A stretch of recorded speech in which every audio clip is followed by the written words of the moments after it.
na wanavijiji wenyewe, na skuli ambazo zinajengwa pia vile vile, na kujumuisha pia kaunti pengine kusaidia na sisi kama wanasiasa kuweza kusaidia pia kuinua hali ya maisha ama hali ya watoto wetu wakiwa wanaenda skuli kusoma.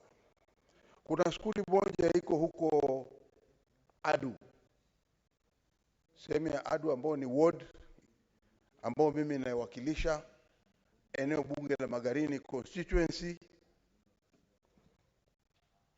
na iko katika Kilifi County. Inaitwa AJK.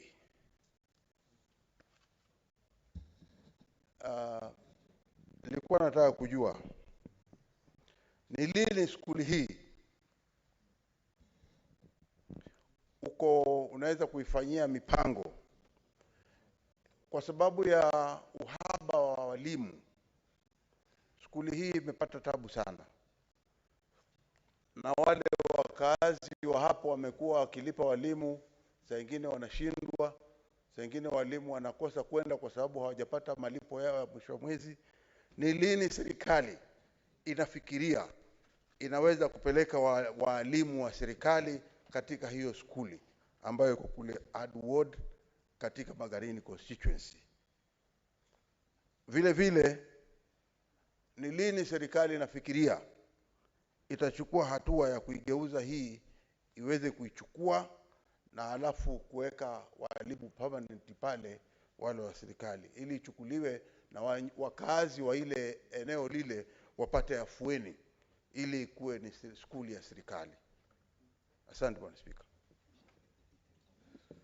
Honorable CS. Yeah, thank you, Honorable Speaker.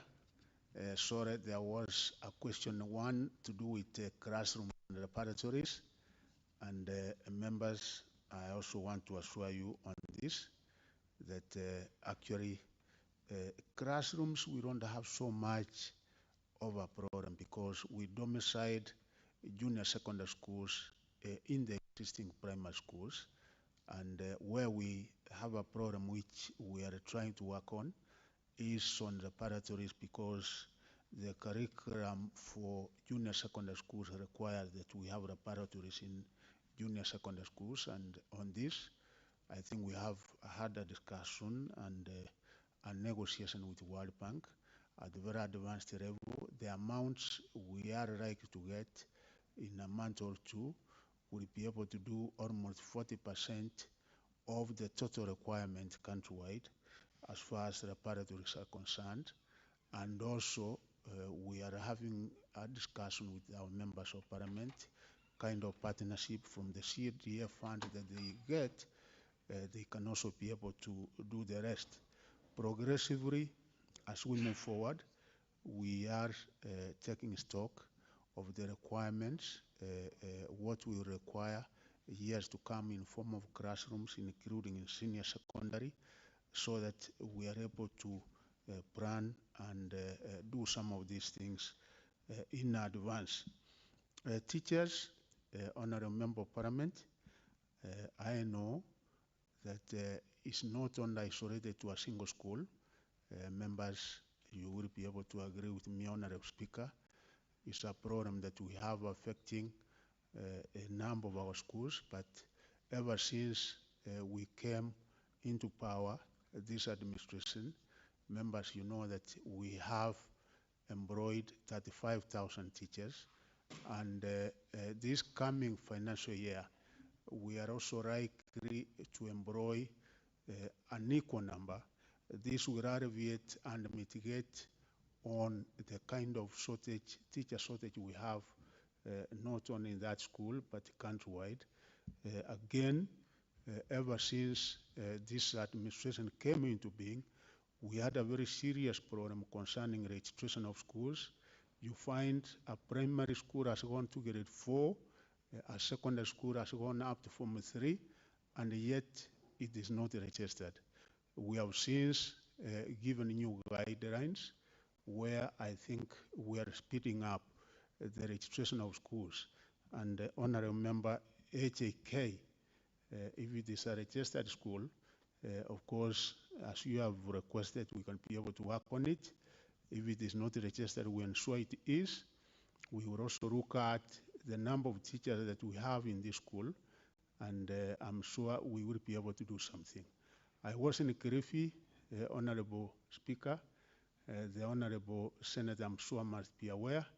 We went to St. Thomas Girls Secondary School, one of the top schools, not only Kirifi, but the country. And we are doing something. I also did go to a number of schools. And indeed, one of the schools, I thank the Honorable member of this House, Senator Mandago, I think is not from Kirifi, but he brought to my notice a school in Kirifi which is very, very needy. And that particular school is in the program of funding from the infrastructure funds this financial year, money which is getting in that account before Friday of this week, because we have been provided with funds from the National Treasury. The last question concerning why is it that we had to take the contaminated maize, rice, and beans all the way from Kakamega to Bamburi. Initially, I was also asking the same question as Senator is asking, and I found from our experts in NEMA and public health that the only area that we have a facility for disposal, that this particular maize and the beans and the rice would have been disposed and dispensed with, was Bamburi.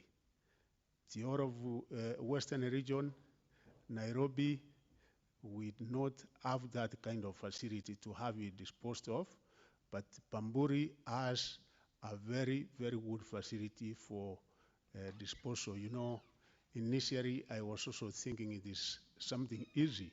What we are also advising the schools out of the experience we had in Mukomo is that they don't have to buy maize, beans, and the rice to last the entire team, because the quantities that they had, you can be able to see, is such that very big quantities that would have lasted the entire term. And also the kind of preservative being used is one other thing that brought a lot of problems. We are also now checking on that, out of that experience, escalating to all our schools nationally, so that our county directors, the public health people, and the experts are able to check on this. And from our meetings and the guidance we have even given our county directors of education, we are really following up this. So, Honorable Speaker, sir, it was out of the recommendation of the experts, and we were informed that the only facility where we can be able to have it destroyed, say that, you know, we don't have the kind of situation we are hearing, that there was something somewhere and then it got out in the market. We don't want this thing to be somewhere and then after a few days you find brought the maize, the rice, the beans has gotten back in the market. We wanted us to have it disposed as soon as possible and expeditiously so. Thank you, Honorable Speaker. Senator Chute.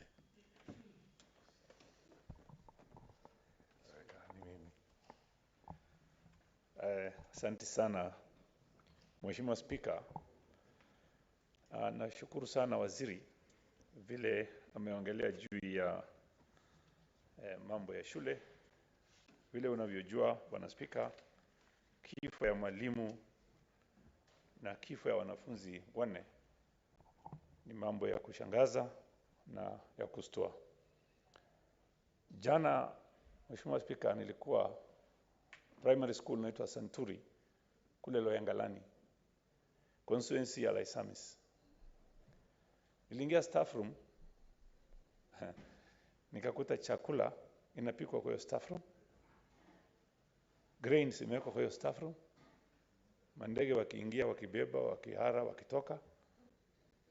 Na nikauliza kwa nini imekuwa hivyo, na wakasema hatuna facility ya kutosha ya kuweka hizo chakula. chakula yaharibiki kwa sababu ya kuletwa peke yake. Hata vile inawekwa kwa mastore iko na shida sana. Nimesikia waziri akiongea mambo ya shule moja peke yake. Ningetaka waziri aseme ameweka mkakati gani ya kuhakikisha nchi hii yote, shule zote ziwe na mpangilio vizuri, tusipate shida ile tulipata kwa hiyo shule. Najua waziri uko na watu ya kutosha ya kukueleza kitu gani inaendelea kila mahali Kenya hii. Kwa nini hujatuambia umechukua hatua hiyo kwa hiyo shule na shule zingine ndani ya Kenya? Hujatuambia umechukua hatua gani? Kwa sababu leo hujui wanafunzi wangapi wataenda kufa kwa sababu ile shida ilikuwa kwa hiyo shule ambayo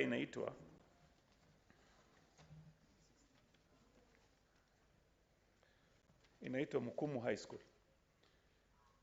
Sio hiyo shule pekee yake iko na shida. Iko na shule nyingi. Utuambie hizo shule zingine umechukua hatua gani tusipoteze watoto na walimu vile tumepoteza katika Mukumu. Asante sana. Honorable CS. Yeah, thank you, Honorable Speaker, sir. I wish to inform the House that the ministry developed the safety standards manual for schools to provide guidelines on ensuring safety and health conditions in the school environment. The manual requires each school to have a school safety subcommittee. The manual also provides guidance on a number of issues such as skills-based education on prevention of endemic conditions, promotion of environmental sanitation and hygiene practices, provision of safe water and sanitation, protection of children with special needs with regard to their health and hygiene, and on the taking of immediate steps when there is a threat on an epidemic outbreak. Through our quality assurance teams on the ground, we continue to monitor compliance with the requirements of the manual. So we have a manual on this, and the Honorable Speaker, as you are aware, one other problem is that we have over 30,000 primary schools. Some of them get missed during lunch time. We have over 10,000 secondary schools, TVETs, and of course our universities. We have, apart from the structures we have as a ministry, which we have said we must strengthen those structures. We have sub-county directors of education. Some of them were not properly facilitated to move around schools.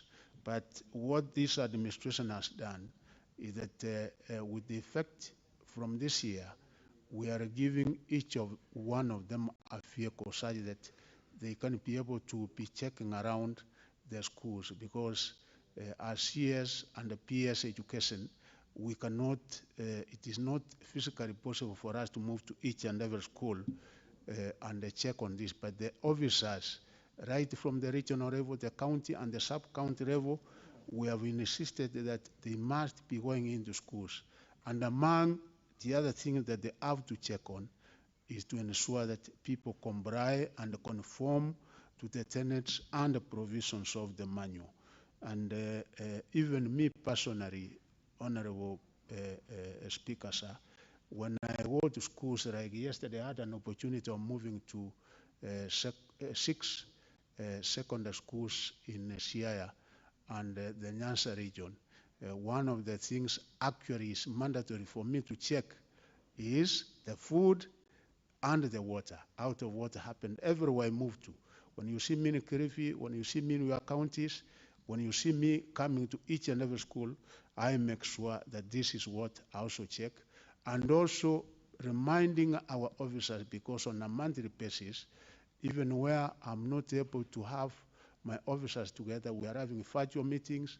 When I'm not chairing those meetings, my PS is the one chairing, and one of the items of agenda that we discuss on is this one. So I hope with the kind of insistence we are having on our officers at each and every level, we should be able to have to get it right. Senator Aaron Cheriot. Thank you, Mr. Speaker. My question is actually similar to what the Honorable Said Chute has asked. So, but maybe I'll just put a slight amendment and say that one life is too many already. When you lose a school child, even if it's just one, it's too many, and should gather the collective rage of the Ministry of Education and all those responsible. I've had the CS respond to Senator Said Chute and state that there are guidelines that have been put in place that will guide the schools on how this food handling is done, that will prevent a similar occurrence in any other school in the Republic of Kenya.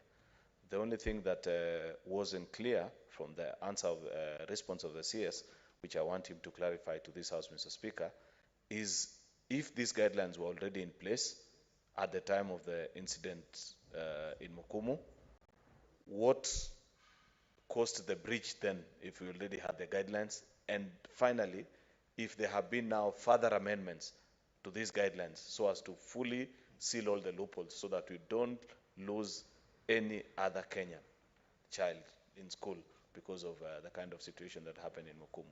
Thank you, Mr. Speaker. Honorable CS. Thank you, Honorable Speaker.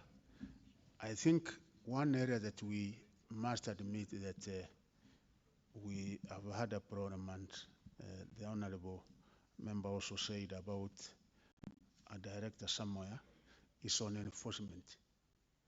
Yes, you can have a very good manual, but the issue of enforcement, and this is what I've said, I'm giving my officers all the necessary support, because some of the excuses they have been using is that they are not able to move around schools, support which they are now getting. And one of the other things we have done in the performance contracting of our officers, among others, the major thing is now on this, that we are not going to follow just the routine issue that we have been following some of them. This is top on the agenda. So we are actually following on enforcement, because one area that there might have been a little bit of a weakness is, yes, directives are issued, guidelines are issued, policies are issued, but who follows, who monitors to make sure that they are actually practiced. So I think that is where we had a weakness, Honorable Speaker and Honorable Members. But this time around, we are really following and making sure that our officers on the ground are able to follow not only with the schools, but to make sure that whatever we have issued in the form of a manual is actually enforced. Honorable Senators, we have spent over 1 hour on this particular question. We have another question to tackle, and therefore we will leave it at that and move to question number 8. Honorable CS, thank you so much for taking time to come to respond to this question. Certainly, you've seen the kind of interest this question has generated, and I know with the kind of interest department ministries generating in the Senate, you'll be a regular visitor to this Senate. But thank you so much for taking time to come to respond to these questions. Clerk, kindly usher in the Minister, the Cabinet Secretary in charge of mining, blue economy, and maritime affairs.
Thank you, CS. Let me take this opportunity to welcome you back to the Senate.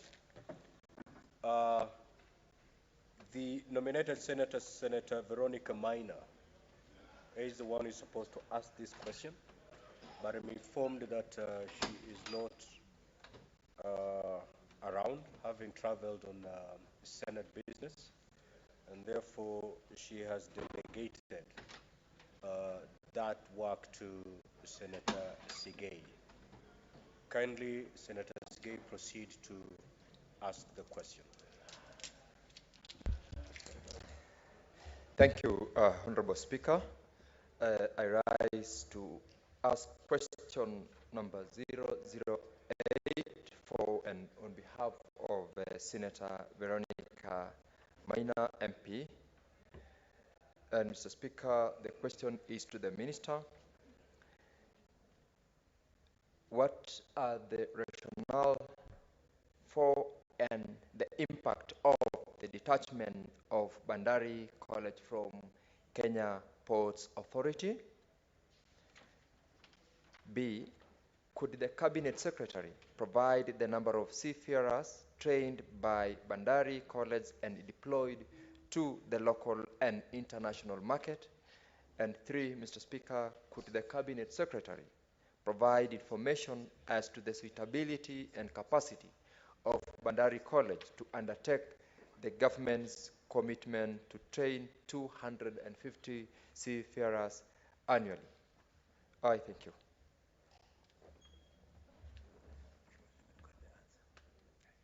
Honorable CS.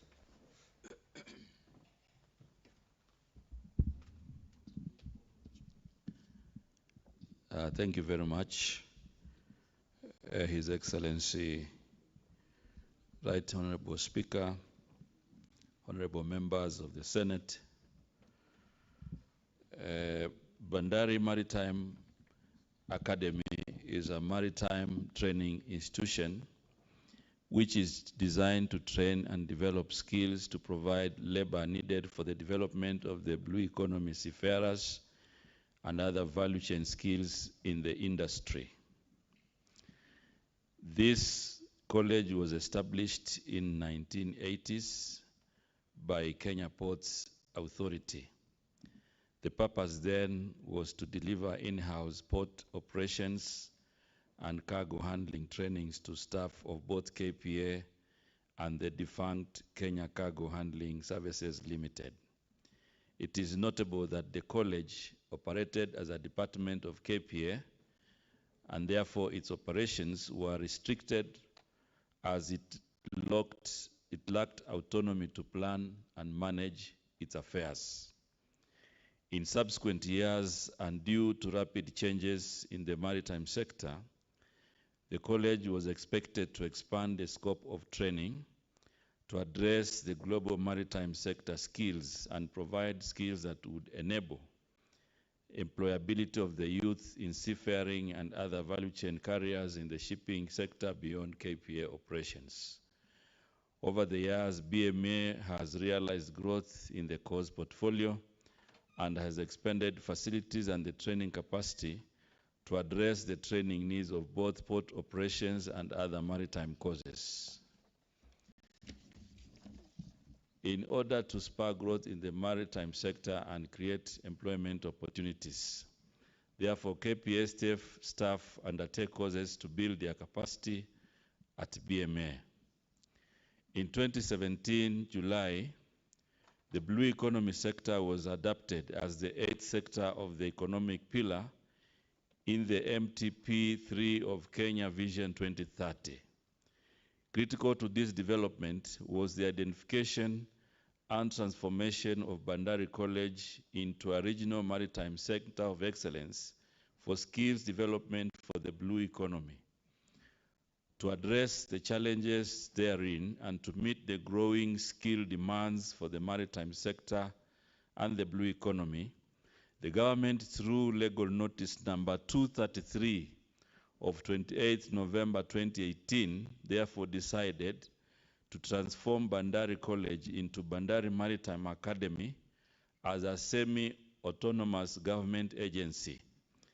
The transformation of the college was envisaged to facilitate the country's quest to explore the benefits accruing from the blue economy sector.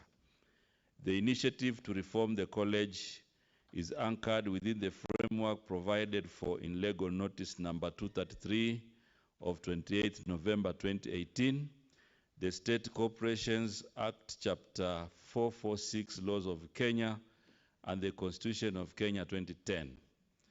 This transformation of the college to an autonomous status granted it a state corporation status that was required to drive innovation, diversification of training, enhanced performance, creation of partnerships, resource mobilization, and sustainability.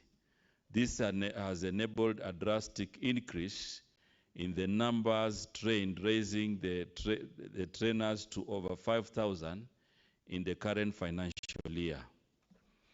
The Academy has completed the recruitment of the first batch of technical officers, which will further enhance its training capacity. The Academy is currently the only international maritime organization certified maritime training institution in Kenya and was last assessed in February 2023 and confirmed to be compliant, thereby enabling Kenya's retention in the white list under the IMO regulations. Part B, Honorable Speaker, of that question. Bandari Maritime Academy trains in both modular and short courses. Modular courses generate skills for trainees who work as officers, while there are hundreds of other Kenyans who pursue other seafaring courses, careers under the IMO regulations to allow for employability at sea.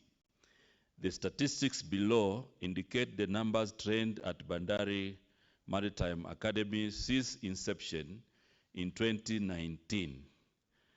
Your Excellency and Right Honorable Speaker, I have provided a table with clear numbers of the trainees since 2019 for the different courses, which is clearly in page 3 of my presentation. And it goes on up to page 4. However, I just want to give an example. The number of seafarers that have been engaged in local and international markets, for example, in last year, we had 1,450 seafarers, and 2023, as we speak now, we have 320 who have been engaged, giving a total of 1,770. But when you get the entire total of seafarers trained, it will number to slightly above 5,000. Part C of the question. The Academy has developed various courses and programs that are on demand and required by seafarers. The Academy has enhanced its capacity to train at least 5,000 seafarers per year in both the short-term and long-term courses as shown in the achievements and statistics above. The Academy has been approved by the following agencies to train in various courses which are ongoing. They registered by TVETA, and the courses approved as in the TVET institutions. It has been approved by KMA to train seafaring courses, specifically 16 courses. Approved by National Transport and Safety Authority to train for port operations and cargo lifting. It has been approved by NITA to train in low-level skills also required by seafarers such as plumbing. Courses in BMA are approved by the Kenya National Qualification Authority for International Comparativeness. Examinations in BMA are conducted by various agencies such as BMA, NEC, NTSA, and NITA. Training equipment and resources. The Academy has workshops and classrooms for various trainings, like in seamanship workshop, maritime engineering workshop, mechanical engineering workshop, and 22 classrooms. The other equipment available is simulations, training boats. We also have port operation equipment, forklifts, terminal tractors, gantry crane, driving school equipment. Where equipment and resources are inadequate, the Academy has engagements with Kenya Shipyard, Kenya Coast Guard Service, and Kenya Ports Authority to use existing facilities for training. The Academy has also engaged various shipping lines through signing of MOUs, notably by CMS, CGM, MSC, for sea-time training, which is critical for employability. The facilities available are able to train over 5,000 for the short courses annually and over 250 in the modular courses annually. The Academy therefore has capacity to train more than the 250 seafarers per year as mentioned in the inquiry. Thank you very much, Mr. Speaker and honorable members of the Senate. Thank you. Senator Sigei, you would have, you're allowed to raise a maximum of 2 supplementary questions that relate to the original questions if you have any, and then we'll allow other senators to ask supplementary questions thereafter. Honorable Speaker, I would rather allow my colleagues to ask than I close by asking any supplementary question once you've allowed any member, if any, to ask a question. Very well, Senator. Senator George Mungai.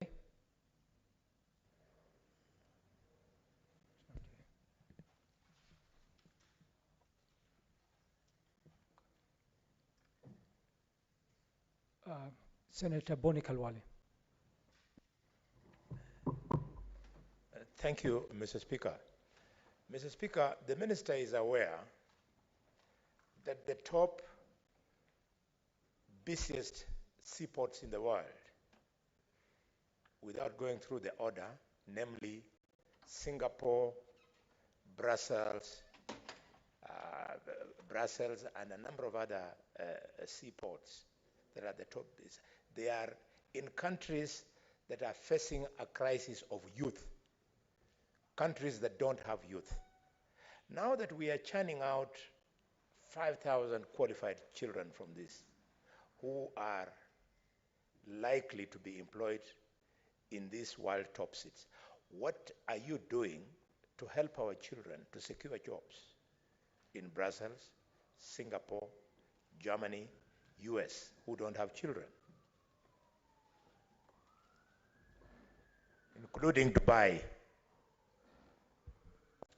CS, you can respond to that question.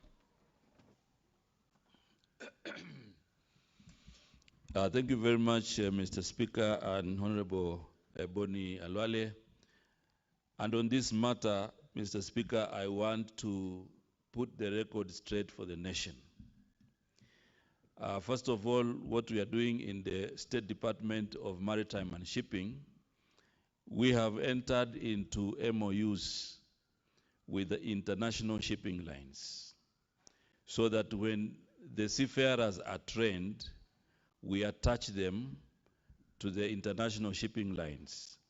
As we speak, Mr. Speaker and honorable members, last month we were able to flag 500 seafarers who are employed by shipping lines plying the routes in Dubai, in America, Miami, in South Africa, Durban, and other countries. So through the MOUs with shipping lines, we are able to secure jobs for Kenyans in the various shipping lines internationally.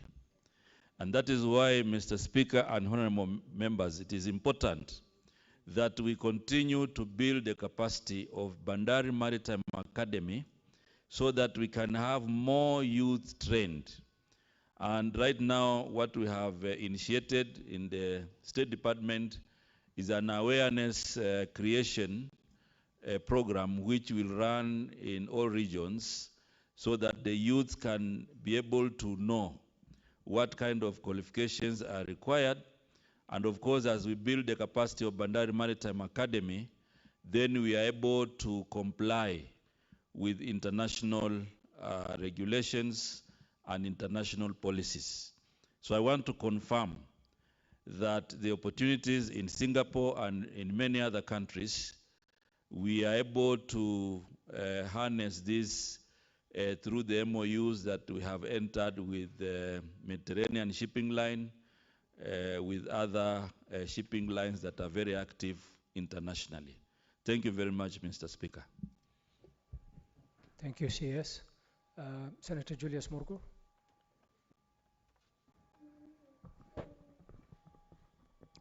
Thank you, Mr. Speaker, for giving me the opportunity to ask a question and a half.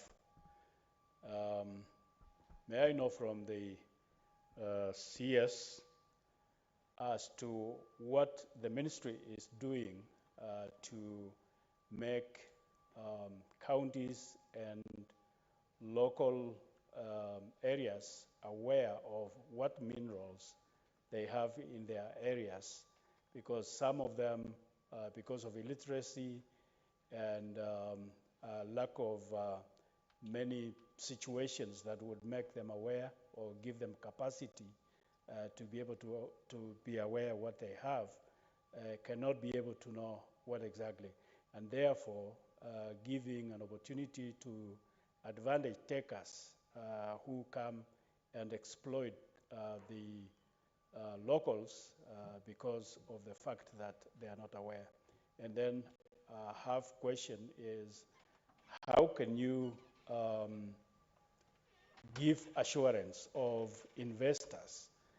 Because there is sometimes a time that an investor comes and then he's invaded by greedy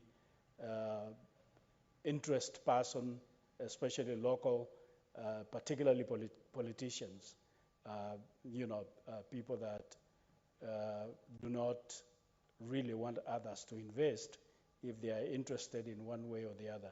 How can you give assurance to an investor who is interested to employ people on the ground and so on, and yet there is a greedy politician who wants to bulldoze such an investor out of the scene?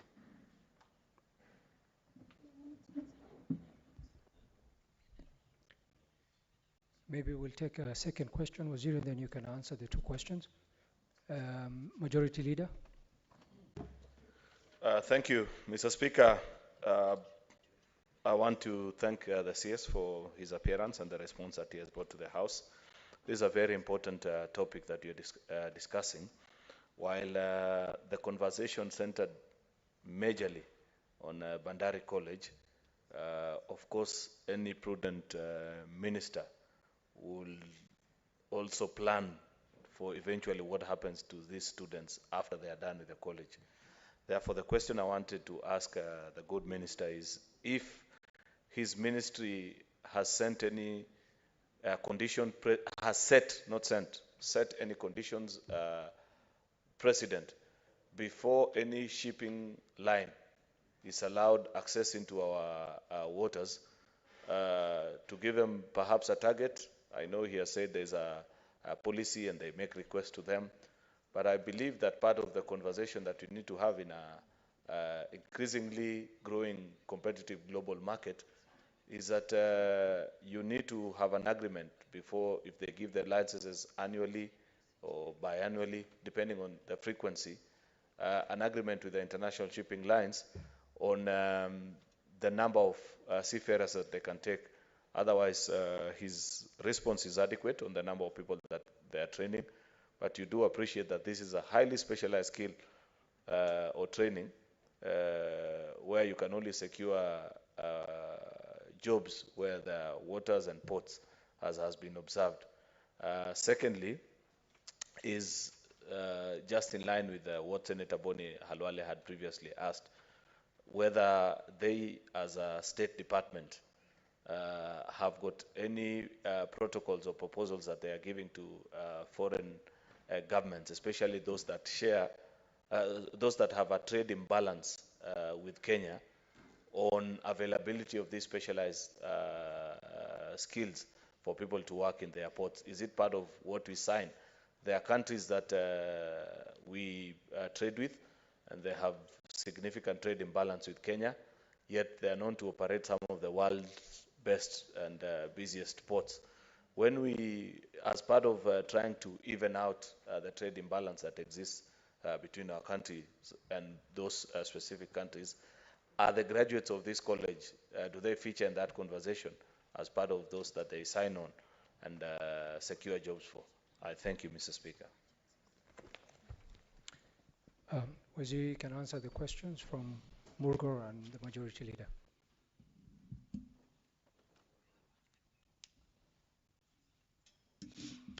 Thank you very much, Mr. Speaker and honorable members. There's this question about which revolves around awareness. And as I read in my statement, the State Department of Shipping and Maritime has now begun a comprehensive campaign to create awareness. And part of this awareness has been targeted to county governments, because we have identified county governments as a critical partner in this particular issue of seafarers training, and some of them have already committed resources to support their youth in these particular causes. We have also reached to members of parliament. In fact, some of them have also made commitments and have been part of the schedule. Previously, the recruitment and training of seafarers was not very clear to Kenyans, and that is why we are running this program, and I'm sure in the next financial year, it will be a very robust program to create awareness so that then people can be very much aware about how they can be seafarers. For example, most of the seafarers' requirements are very basic. For example, some of them are plumbers, some of them are pool attendants. But before they become seafarers, there are a number of courses that they have to undergo. And that is where the issue of awareness and local investments comes in. So I think this is a program which is already ongoing. And as we progress in the new financial year, it will be enhanced to cover the entire country and to use any available space to make sure that we create awareness, and also to enhance the institutions doing the recruitment, to make sure that the recruitment is transparent and above board. I think the other issue about investment, even though the question was not very clear, what I want to say is that investments targeting shipping and maritime are also regulated by various regulations, including the IMO. And right now what we are doing is that we are profiling the key opportunities that exist in the maritime sector, and we are inviting investments in that particular sector. For example, what we are doing in Liwatoni, even though it's a blue economy activity, there will be a lot of maritime regulations that will be enhanced to make sure that those investments are protected by the law. We are also looking at the possibility of having investments in the shipyard so that then Kenya can also have an opportunity to provide space for dry docking and maintenance of vessels. So I think those are some of the efforts that we are doing to make sure that we inspire investments. But we also work with the other agencies of government. For example, In the area of tourism, we are also looking up to how we can inspire investors in cruise ship, so that then we can also be able to explore our opportunities and potential in that particular sector.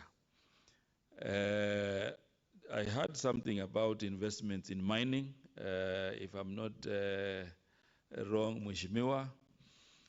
In mining, what we are doing to enhance and protect investments, first of all, the country has just concluded the geosurvey data, which has identified 970 mineral occurrences across the country.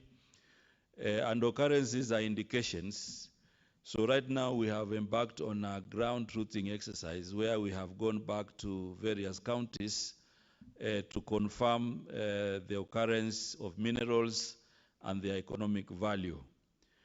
So when we do that, then it is one way of protecting investments from a situation where they didn't have data. Now they can have reliable data that they can use for investment. And then we are also working on the online cadastre, which basically will provide a platform for applications of mining licenses, a licensing process which will be transparent, and encouraging investors to go to the portal and apply. Currently, we want to link this online cadastre with key government services like in KRA, so you can, at one stop, you can be able to apply and make the necessary payments through eCitizen. In fact, right now, we have been working on the stamp duty, so that once we conclude that program where we are transforming artisanal miners groups into cooperatives, so that we can have an opportunity to organize them, and they can be able to benefit from other services in government and also in the private sector. So we are doing this to create an enabling environment for mining investments in the country. On the other question by Honorable Boni Alwale, on the issues of, from Honorable Aaron Cheruiyot, on these issues of seafarers and conditions for shipping lines. What we have done is that in the MOUs, we are very specific with the shipping lines on the recruitment. For example, the MOU with the Mediterranean Shipping Line, we have made provision for recruitment of seafarers annually, and we have put a figure of 1,500 for that particular shipping line. So this then becomes one of the areas of partnership, so that then they are able also to employ our youth in the country. The other thing we are doing, especially with Qatar and South Korea, part of the negotiation protocols bilaterally in the areas of shipping and maritime, we are also negotiating with them on the number of youth who can get opportunities in Qatar and South Korea. So that is just an example.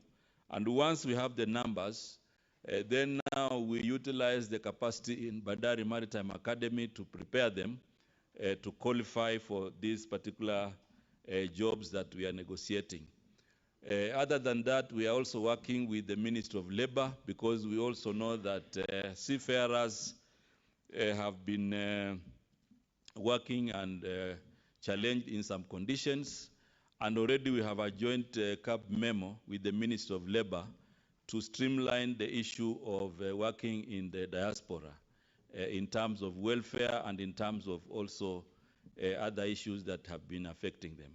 Thank you very much, Mr. Speaker and honorable members. Thank you, Waziri. Senator Mohammed Abdallah Shakila. Thank you, Mr. Speaker. Mr. Speaker, my question goes to the CS regarding the fishing sector. When the President was giving his keynote during the opening of this House, he mentioned that he's going to improve the fishing sector. maybe the minister can tell us what his ministry is doing to improve the fishing sector, whereby we are able to tap all the opportunities and the resources available in fishing sector, because as we're talking now, our resources are being taken by the trawlers, which are foreign trawlers. And that is something which it could be done within our country and improve our economy in terms of fishing. Thank you, Mr. Speaker. Honorable Senators, I think it is important we remember that we limit the supplementary questions to maritime affairs. But I will allow that question. Senator Cherargei.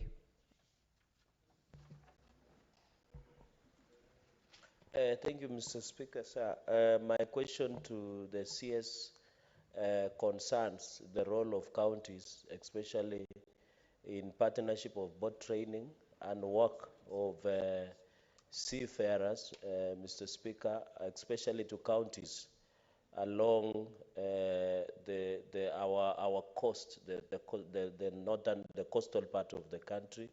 What is the role of the counties? Because I believe, Mr. Speaker, it is not the exclusive mandate to some level for the national government to do it, Mr. Speaker.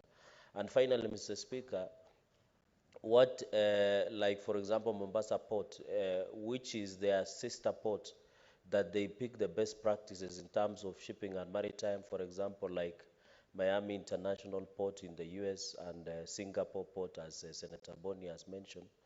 What partnership to ensure that there are best practices in terms of running of maritime and shipping and improving the efficiency of our Mombasa Port, among others in the country. I thank you, Mr. Speaker. Thank you, Senator. Waziri, you can respond. Thank you very much, Mr. Speaker and honorable members.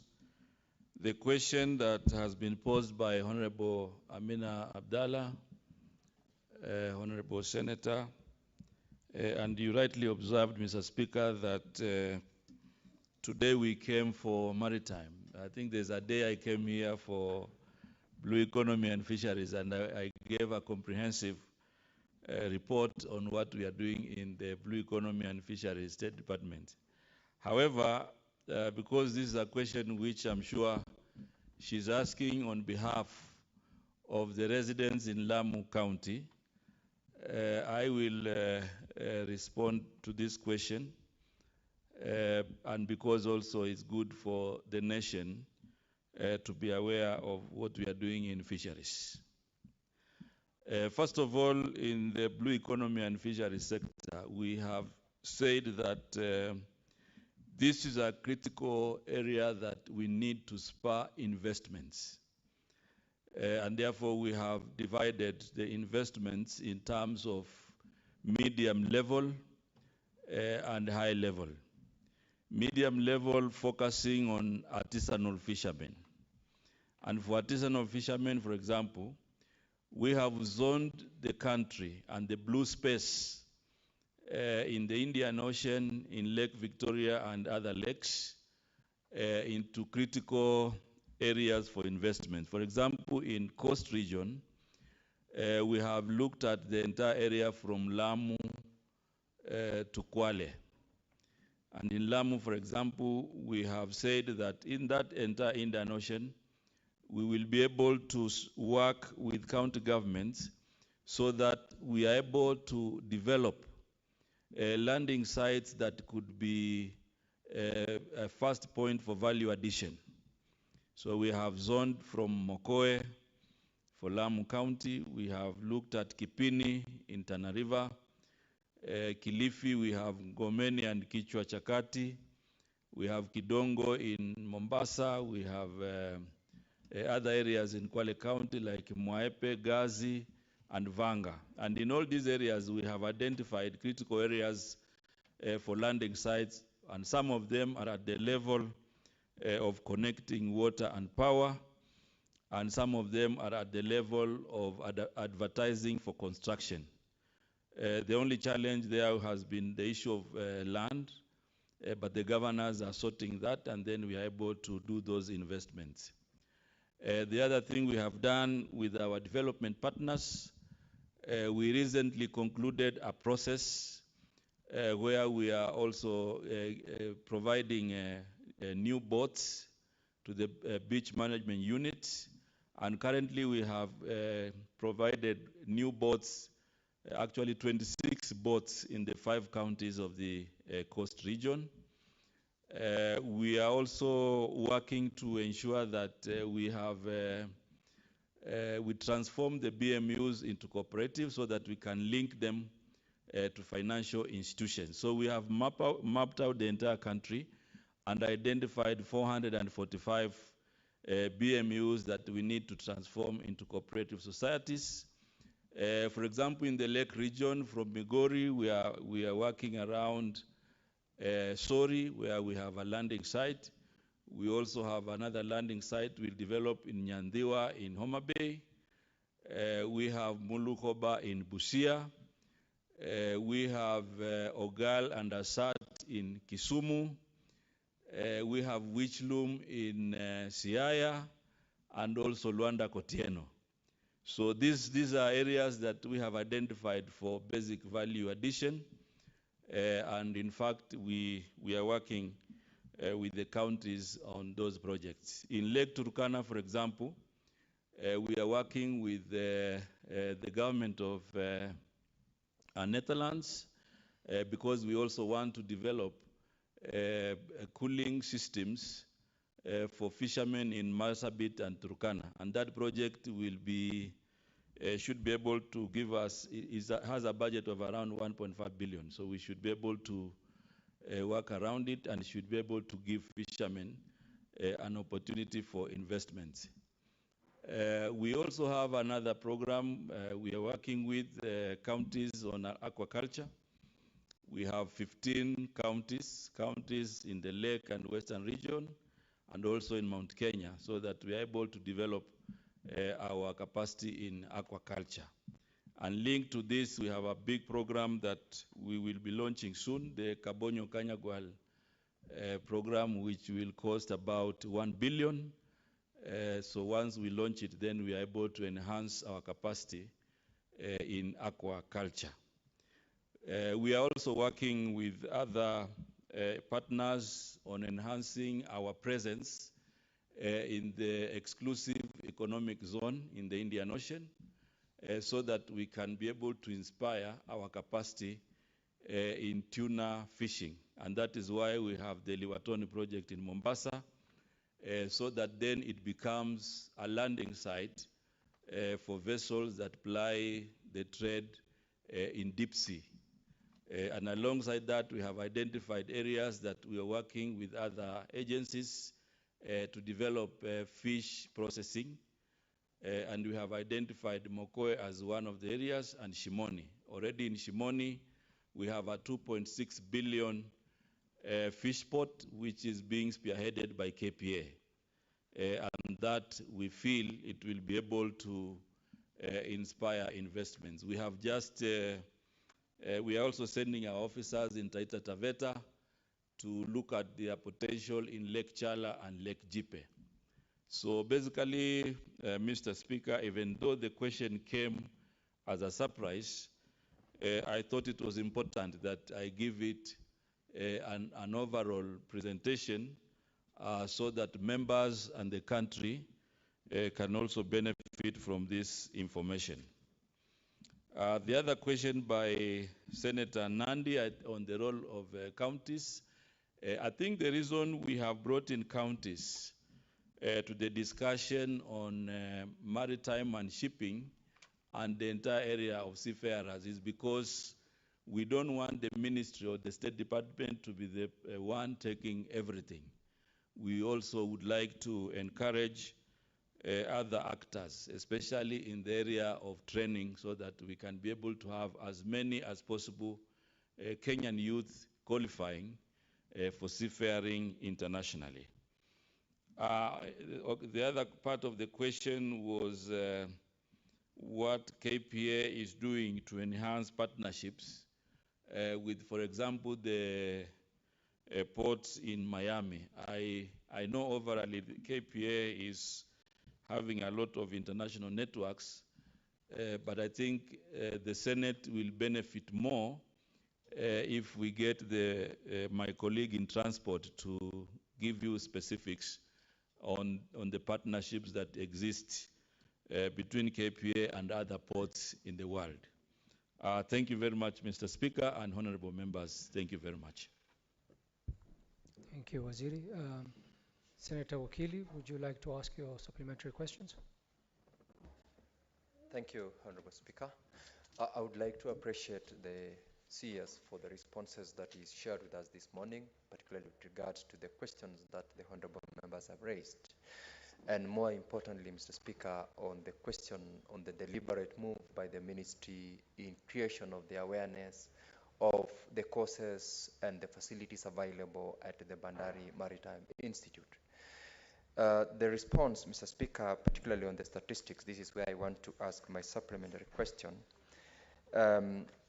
This is under table 2.2 on the number of students who've been trained on both modular and short-term courses.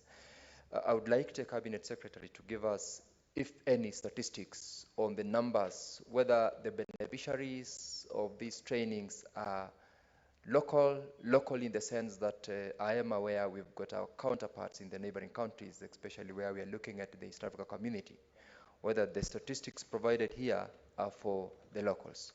And number two, an extension of the creation of awareness, whether there is an extended effort to attract interest from students who are not necessarily residents of the coastline. I'm saying so because I come from a county which is far off from the coastline. This is Bomet County. And I'm very sure a good number of my residents might not, Honorable Speaker, be in a position to understand beyond what they can read about the seafaring as a course and also the benefits that would come by. I thank you. Waziri, you can respond. Thank you very much, Mr. Speaker and honorable members. Honorable Sigei, I want to confirm that the numbers in that table, the trainees in BMA are all Kenyans. And so when you see those figures, those are Kenyans that have been trained. The second part of your question, I think I want to confirm that the awareness program is targeting the entire country. In fact, you will be surprised that the last recruitments, I think there are quite a number of other agencies that picked it up. And in the eastern region, there has been quite a lot of awareness. So it is not just a coastal affair, but it is covering the entire country. And the State Department of Shipping and Maritime, in the coming financial year, they will do a program for each county. And in fact, when that program is done, we will share with the leaders so that they can also participate in this particular program. We have seen initiatives from different leaders who have been excited by this particular process, and we are willing to work with more leaders in this particular endeavor. Alongside that, we have recruitment agencies across the country, and we'll be able to work with them so that this program does not become opaque, because I think what we had inherited is that it was not very clear to many youths and many Kenyans on how one can be a seafarer. But right now we want to open it up. We want all Kenyans, all Kenyan youth and leaders to be aware of this program, the qualifications and the requirements, so that we can be able to benefit as many Kenyans as possible.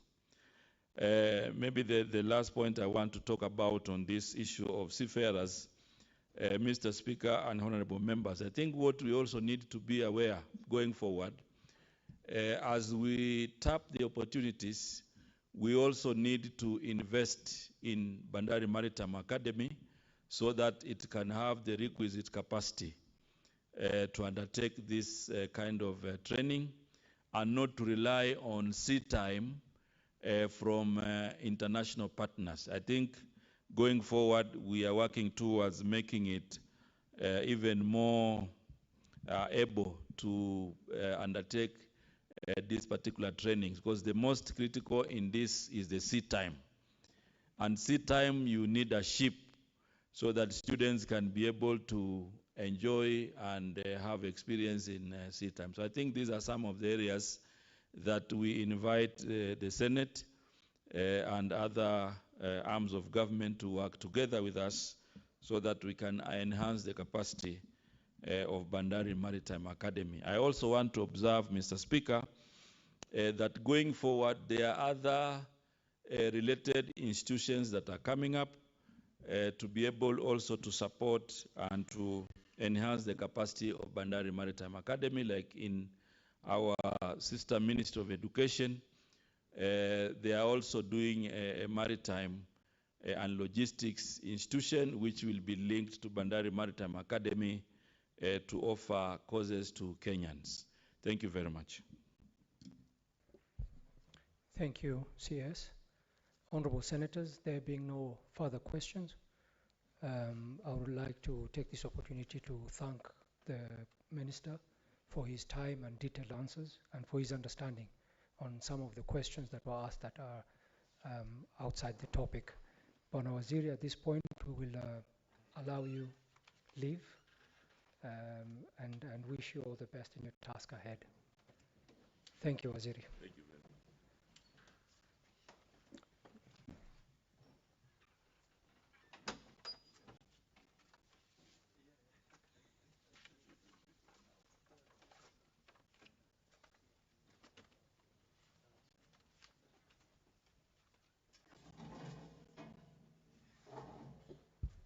Next order.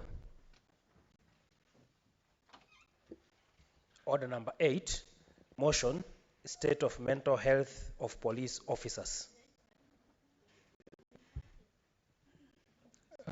Senator Boni Kalwale, you are seconding the motion. You have a balance of 14 minutes.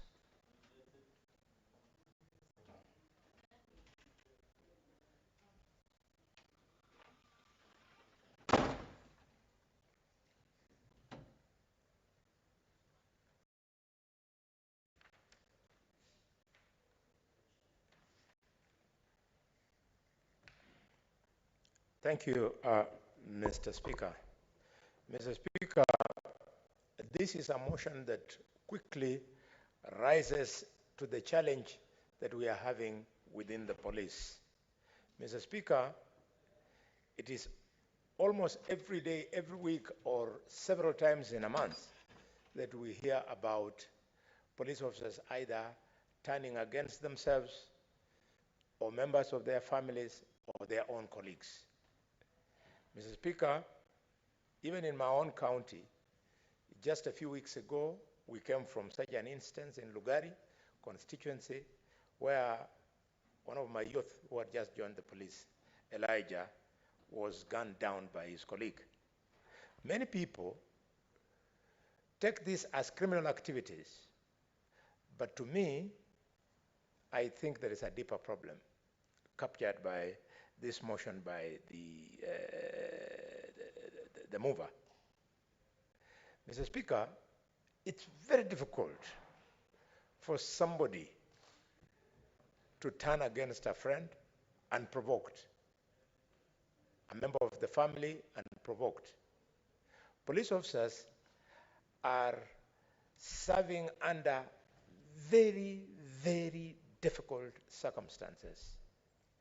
If it is houses they do not have, Mr. Speaker, if it is pay slip, they earn nothing worth talking about.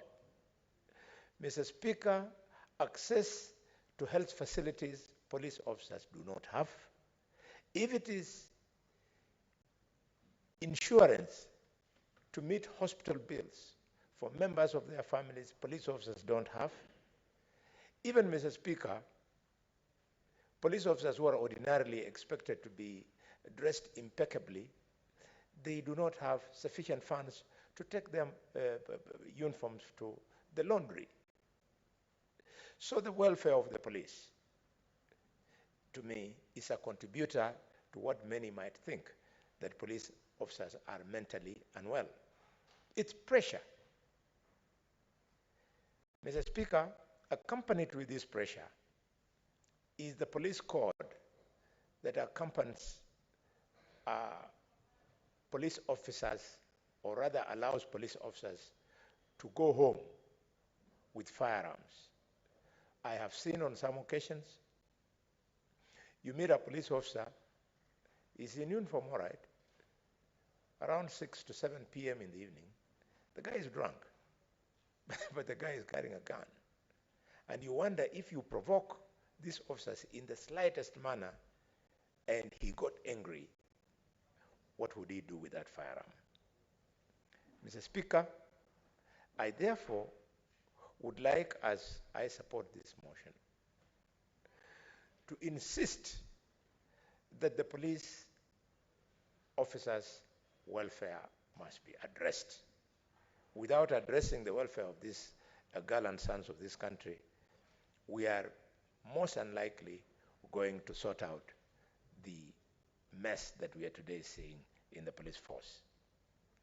Mr. Speaker, mental health to many people means somebody shouting around, removing their clothes, and so on. There are other subtle manifestations of mental health which require that within the police force we must employ a sufficient number of medical officers who should be able to pick out the earliest signs of these illnesses that would then be the ones that eventually end up with the disasters that we see. Granted, we don't have enough doctors in the country, but it's also annoying that we also have doctors who have qualified. The doctors who qualified in the year 2021, the year 2022 from our universities are still jobless. This morning, Mr. Speaker, I've just had one such a doctor, a young man from Likuyani constituency, Sango village, a boy who was a total orphan, a class A little boy, who has meandered his way through the education system until he came out of the medical school of the University of Kenyatta. And the boy, 2 years ago, qualified as a doctor. He has no job.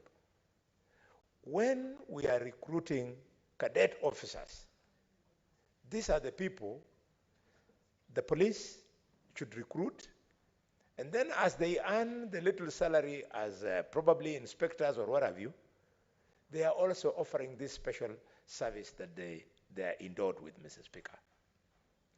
Mr. Speaker, finally but not least, as I second this motion, I want to appeal to the mover of the motion.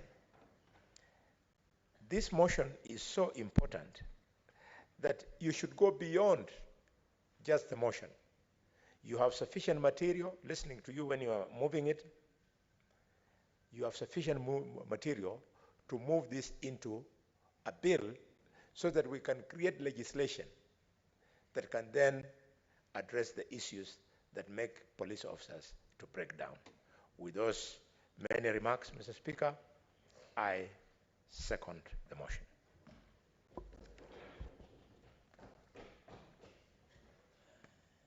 Honorable Senators, I propose the question. Aware that police officers are usually fast responders and are often exposed to traumatic scenes and chronic stresses such as dangerous situations, injuries and violence, coupled with the need to report and testify about psychological stressful scenes. Cognizant of a survey done by the National Police Service Commission in 2022, which indicated that at least 12 to 13% of the 110,000 police officers have mental health challenges stemming from work-related stress. Concerned that there has been a recent spike of incidents involving police officers, including murder and suicide, which have been linked to the state of mental well-being. Now, therefore, the Senate urges the national government and the National Police Service, through the Ministry of Interior and National Administration, to declare the current mental One, to declare the current mental health situation within the police service a national emergency. Two, to urgently establish a specialized facility to cater for police officers with mental illnesses. Three, develop and implement policies to reduce the stigma surrounding mental health issues within law enforcement agencies and encourage officers to seek help when needed. And four, to prioritize mental health as a priority health and social economic agenda within the police service, and that in cases of deployment and transfers, the service considers the health of affected officers. I call upon senators to make their contribution. Senator Samson Cherargei.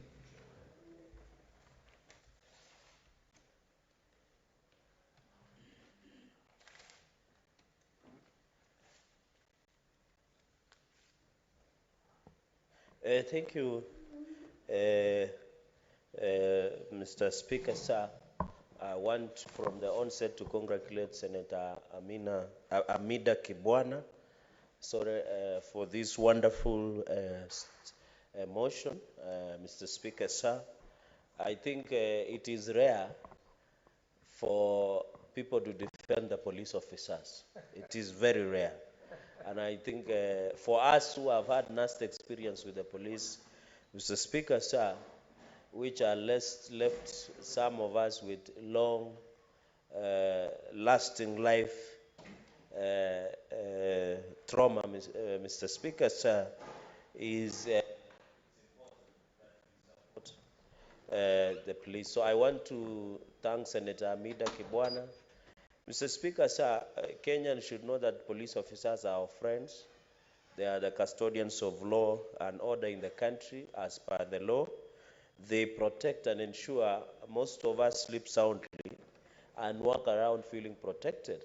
As members of parliament, and just like any other state officer located with bodyguards, Mr. Speaker, across, I think, 78,000 police officers in the country, you see them in controlling traffic, you see them arresting people, maintaining law and order, Mr. Speaker, sir. And therefore, I think it is very important. Mr. Speaker, sir, in the last session, which you were part of us, in that last session, the former senator, nominated Senator Sylvia Kasanga, at that time moved the mental health bill then, Mr. Speaker, and we had a debate. We were saying mental health issues is becoming a problem, not only to ordinary Kenyans, but to a number of police officers, Mr. Speaker. You have seen in many cases where police officers either shoot themselves, shoot the public, shoot their colleagues, as Senator Kalwala said, and continues to be sad, Mr. Speaker. And most of it is because of depression, it's because of mental issues, Mr. Speaker. And I think it behooves the CS of Interior and Inspector General of Police to sit down and agree. Mr. Speaker, some of the reasons is because of earning pay. And I'm happy that the government has formed a task force that is being chaired by former Chief Justice, retired Emeritus David Maraga, who is continuing around the country, because we were told some of the reasons police are frustrated is because there are poor working conditions, Mr. Speaker, and also they are, Mr. Speaker, they are earning a salary. And I'm happy that the President is committed in reviewing their salary. And I hope it will assist, because, Mr. Speaker, the reason most men and people feel inadequate is because they can't provide for their families. And, Mr. Speaker, is the poor working conditions, where we have seen issues of relationship within the police force. Mr. Speaker, we have been, at that time, we visit a number of police stations. They are in pathetic conditions, Mr. Speaker. Personally, I've been several guests of the state in the previous regime. I can confirm to you, Mr. Speaker, it's not the nicest place to be. You hang around with the cockroaches, you hang around with not friendly individuals, Mr. Speaker, after morning.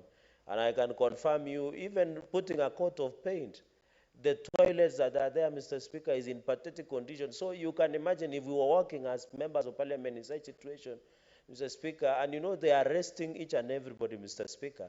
And therefore, I also believe they are poor working conditions. Most of them, Mr. Speaker, most of the police officers live in tin houses where they share rooms with only a bed sheet, Mr. Speaker. And when it comes to the God-given assignment of the night, Mr. Speaker, you can imagine there is a single police officer in the other side of the bed sheet that has been separated, and there is the newly married police officers. And we have had cases when the newly married police officers are on the night patrol, then the single officers might be on the night patrol on the beds of these newly married, Mr. Speaker. So, Mr. Speaker, it's very, and this is what is causing people to have mental. We need to create police officers. Mr. Speaker, there is pride in protecting the country, in maintaining law and orders. And these are conversations as a country we must be honest to have, Mr. Speaker. We have seen even people, police officers taking a gun, they go and drink because of differences in relationship, Mr. Speaker, they end up. And I think it boils up to the depression, the mental wellness of the police, Mr. Speaker. So I want to call also, we must improve on the housing. I'm happy the president is pushing on the house levy fund, which is 25%, Mr. Speaker. And I've seen, and I empathize and sympathize with my brother, Senator Bhone Halwala, over the weekend in Samfindrol, our government whip, and I want to thank him for standing with the government agenda, is that many people misunderstand, Mr. Speaker. We need this housing levy fund. You know, part of it I've just said, we want each and every police officer to have a nice house to enjoy their privacy, Mr. Speaker. But the moment when you walk, and I hope at the end of this motion, Mr. Speaker, sir, Senator Amida Kibwana and the national security team must visit some of these police stations and look at where these police officers live. We need to implement the housing levy fund. And the president has just requested 3% or 2,500 at maximum for people who earn more, Mr. Speaker. And I don't see why members of parliament who are in this house opposing house levy fund, yet they have that 6 million on house mortgage, they get 7 million car grant, they get 7 million car loan, we earn almost $1 million plus, including allowances, Mr. Speaker, and mileage allowances. And I don't find any reason why we should not even surrender 2,500 and allow government to build affordable housing to our police officers, Mr. Speaker. Because the biggest thing in police officers, Mr. Speaker, apart from salaries, is the issue of housing. And I think, Mr. Speaker, they have families. They have children. They need their privacy. How can we do that without having affordable housing, Mr. Speaker? And I know Senator Okiya Mutata had said he has drafted a petition that is going likely to move to court, and I'm happy he's in the House. I hope he uses the floor of the House to tell the country why the police should not have affordable housing. And I've seen a wrong misnomer where people are saying, Mr. Speaker, that we have our own houses. But they are not telling the country that majority of 6.5 million Kenyans live in slums and pathetic condition, undermining Article 43 on the right to basics like food, shelter, and housing, Mr. Speaker. Mr. Speaker, finally, because I had only three things, Mr. Speaker, is on the issue of the police establishing, Mr. Speaker. We have gender desk nowadays in the police, or even many others. We have many, so we need to establish a mental health program, Mr. Speaker. You remember, Mr. Speaker, the first responders in any emergency, be it fire, be it shooting, Mr. Speaker, be it floods, the first responders are normally the police. Mr. Speaker, when somebody dies in an accident scene, the people who will come and cover them with blankets and carry with the police vehicles are normally the police. They are also human. They see blood, they see the death on the road, Mr. Speaker. They are the ones who are just on the first scene, Mr. Speaker, sir. And therefore, as human, they are also traumatized, Mr. Speaker. And this boils down to what they do. Sometimes some of them survive, like the issue of Kapedo, where we are having, and we want to thank the government on the issue of fighting against banditry, cattle rustling in the north, and even in the North Rift, and many other areas in this republic, Mr. Speaker. Some of these police officers survive, either with injuries or they see their colleagues being killed in their line of duty, Mr. Speaker, and it is not fair. I think we need to look at the insurance of the police, Mr. Speaker. We need to enhance I know there is nothing we can compensate with life, Mr. Speaker, because life is sacred. But we must, as a country, when a police officer dies on the line of duty, we must accord the highest honor to that individual, Mr. Speaker, like head of state commendation. Number two, we must ensure that the wife and the children are taken care of by the state, Mr. Speaker, like the KDF.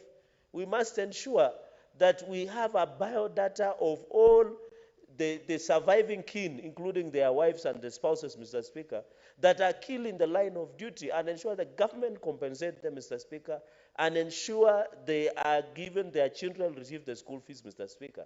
And even, Mr. Speaker, I was shocked that when a police officer dies, Mr. Speaker, their spouses can chase their money.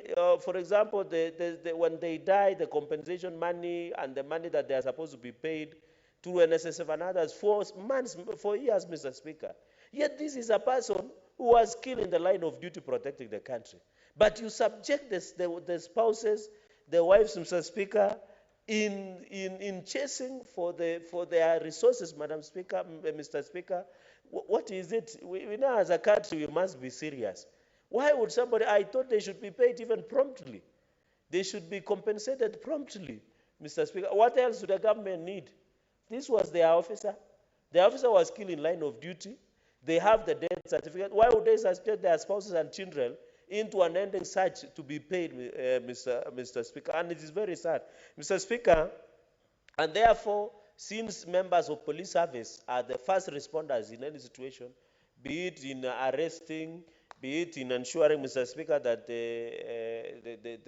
they see blood, they retrieve the dead, Mr. Speaker, I bet apart from the people who I had in Shakahola, who continue to exhume dead bodies in Shakahola and mass graves, and it is good there is an ad hoc committee that has been formed by this house, is the police officers. You can imagine, and that is why most of the police officers resort to being drunk. I've had my colleagues saying some police, they get drunk to drown their sorrows, to escape from reality, to escape from trauma, Mr. Speaker, sir. They don't drink alcohol, our police officers, because they like it. It is because they want to escape from reality of what they're undergoing through, Mr. Speaker, sir. And therefore, Mr. Speaker, I support Senator Amida Kibwana. I hope from this motion, we shall transmit to the necessary actors and ensure if there is a policy gap or legislative act, my sister, you should bring us those legislative intervention. We quickly amend as the House and be able to ensure our police officers give in good environment.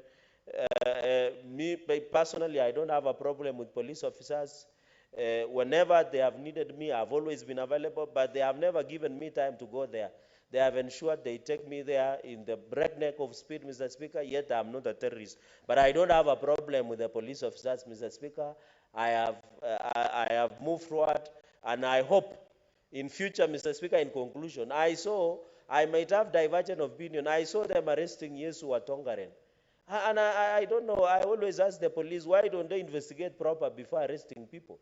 And that is why most cases are collapsing in court. Because the police need to do also due diligence, build a case before arresting. I've seen they want to arrest another prophet somewhere in Bungoma. Mr. Speaker, we should not just arrest people for the sake or for national emotions. We must be careful so that the police also exercise that power of arrest in a proper and a legal framework, Mr. Speaker.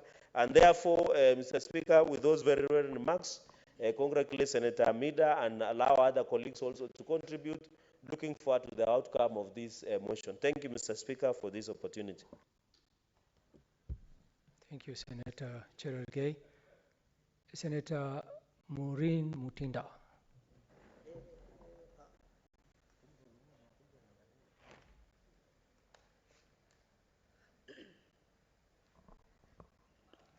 Thank you, Mr. Speaker. I rise to support my colleague, great Senator Amida, for bringing up this very good motion that touches on a very important sector in this country.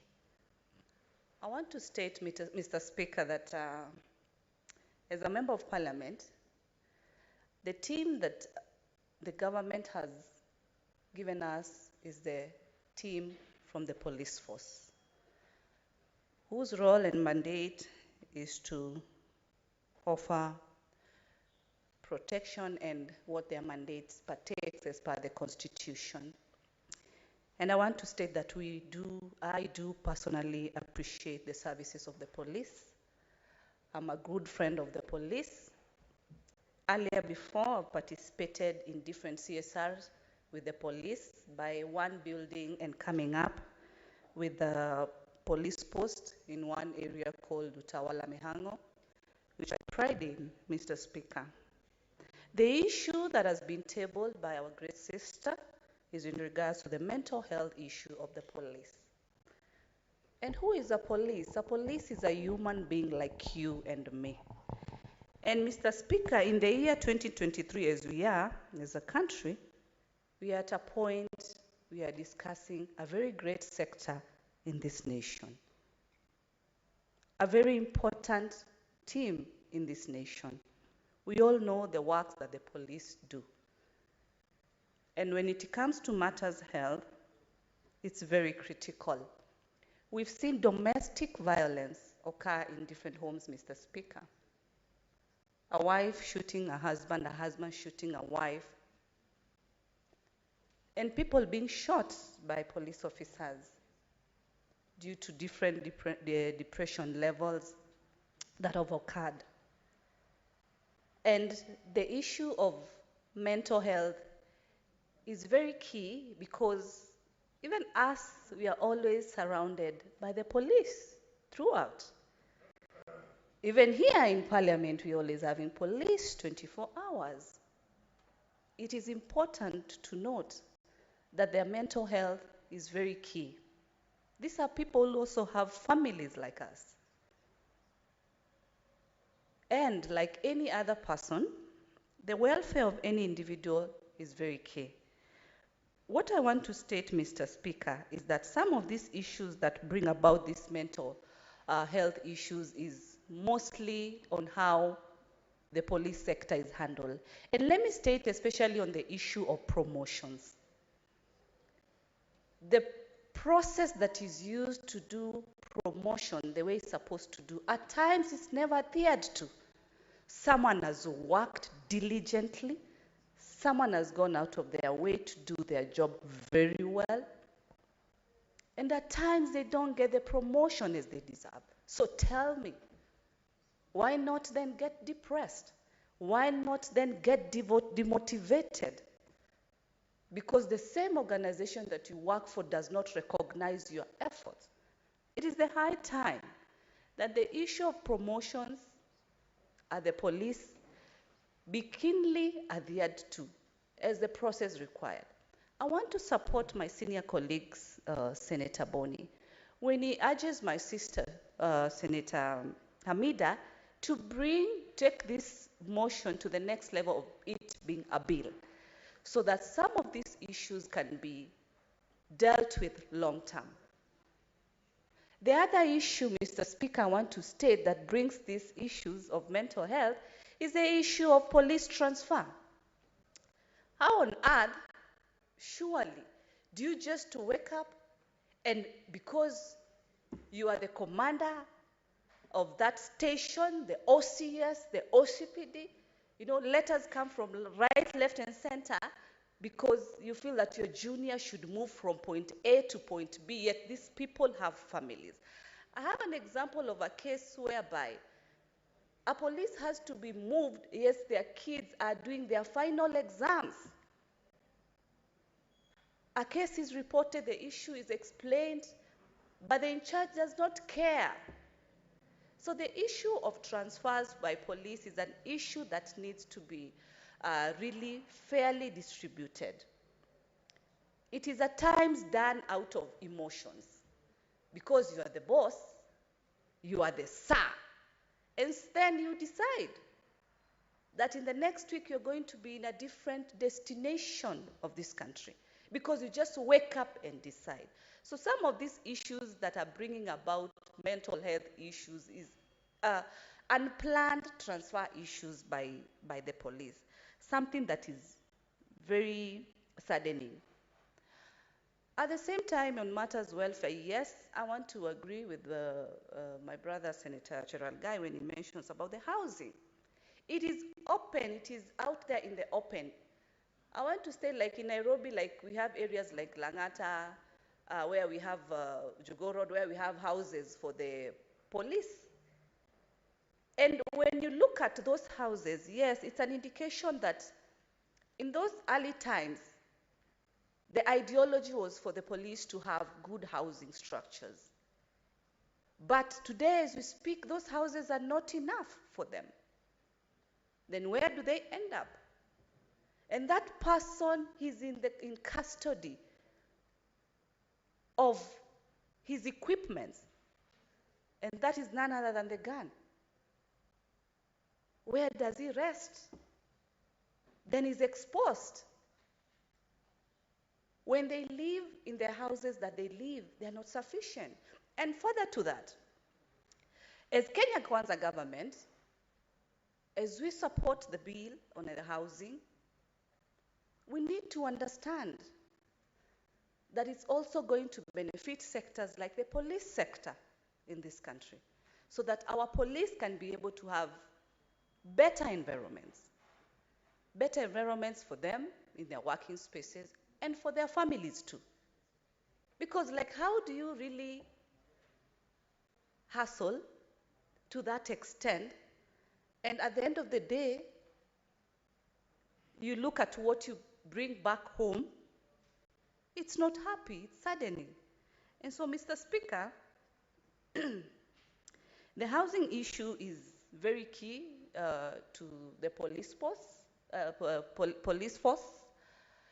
and it's a sector that I know through the housing levy or through the finance bill, that is a sector that it's an issue that is going to be handled.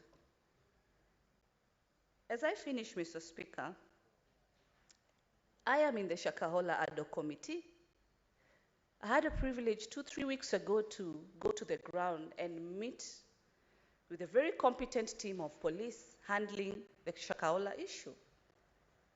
Yes, one thing I noted, I was happy to see also another team of psychiatrists or counselors, for that matter, that are taking them through counseling because of what their work entails, carrying dead bodies. Of course, not only in Shakahola. Anywhere today there's a dead body, the first line is the police. And this is what they continuously do, because that is their mandate. I want to state also, Mr. Speaker, if you allow, during the Westgate, Mr. Speaker, allow me to say that you came in handy and protected this country. You came in handy, Mr. Speaker, and in your experience, put your life in danger, Mr. Speaker, and protected children and families, Mr. Speaker. Thank you, Mr. Speaker, for that particular time. The equipment in the police, either a police force or a police station, you find that, Mr. Speaker, they are not fully equipped. A case that we saw in Shakahola, where the police station, Langombaya, you realize the reason why these investigations somehow took some time, there was no mobility. The distance, the surface area is quite big. And so the commander in charge of the station is not able to move on time from point A to point B.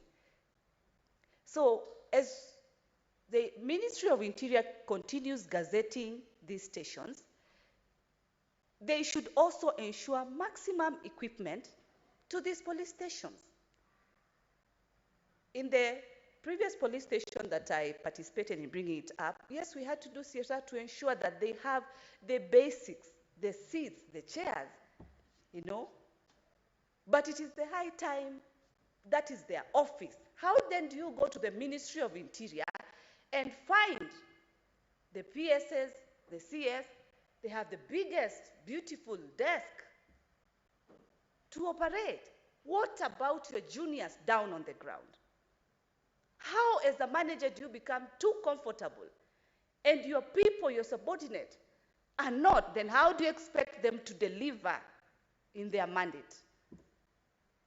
It is the high time, and as yesterday, Mr. Speaker, allow me to say, when we discussed that we are going to do a Senate Mashinani in Turkana, we said we do not want comfortable places.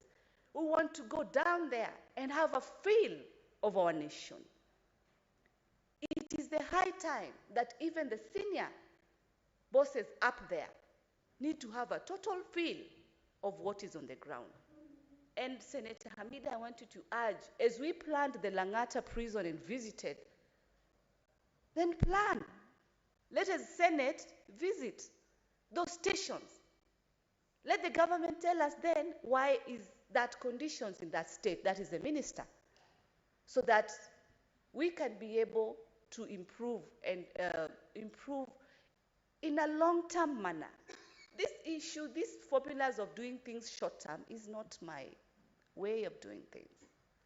I believe in long-term solutions, and the best way, I look forward for you tabling a bill in this House that I look forward to support for the betterment of our security officers in this country. Thank you, Mr. Speaker. Thank you, Senator. Senator Catherine Muma.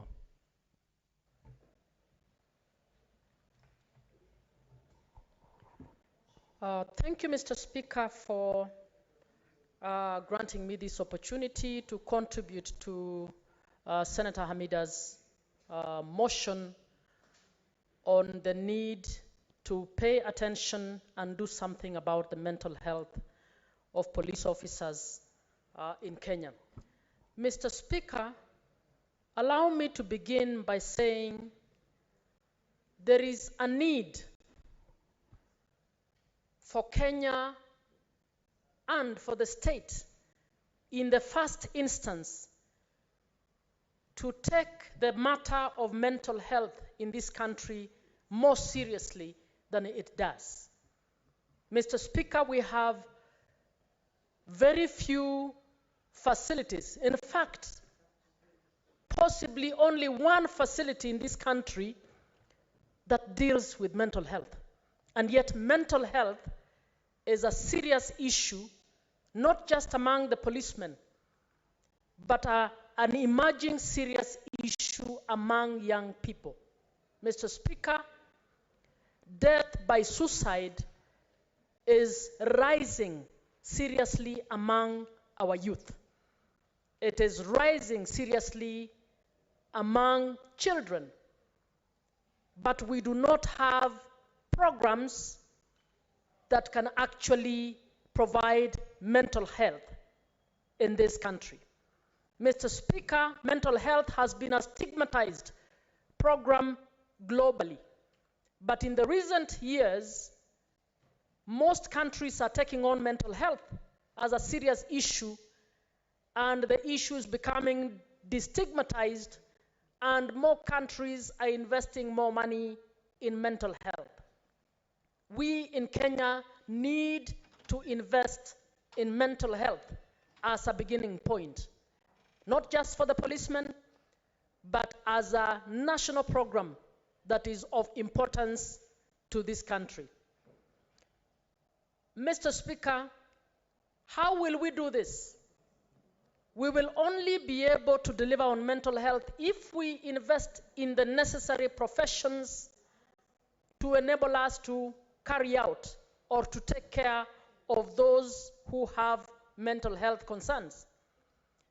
We need to invest and give scholarships to those in medical school who pick psychology, medical psychology, who pick psychiatry, and we need to start utilizing our psychologists and psychosocial support counselors who we have in this country but are underutilized, Mr. Speaker.